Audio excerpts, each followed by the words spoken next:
In this video, I'm going to show you how you can fix something went wrong error on Google Sheets add-ons. So if you're trying to use Google Sheets add-ons, but you're encountering such an error, then there are quite a number of steps you can take to fix this. So in most cases, the problem might be with Google Sheets that you need to fix, and you can do so by just going to your phone and look for settings, and from settings look for this option, apps. Under apps, go to manage apps or all apps, and then search for Sheets. Tap on it to open, and here go to for stop. Okay, go to clear data and clear cache. Okay, finally clear all data.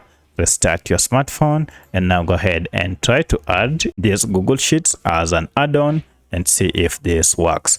In most cases, this now should be able to work. However, if it doesn't still work, then check and see that you're not using any VPN, as this may be the main reason for your error. So let me know which of this was able to fix your problem. If you have any other question, kindly comment below. Otherwise, thanks for watching, and let's meet in the next video.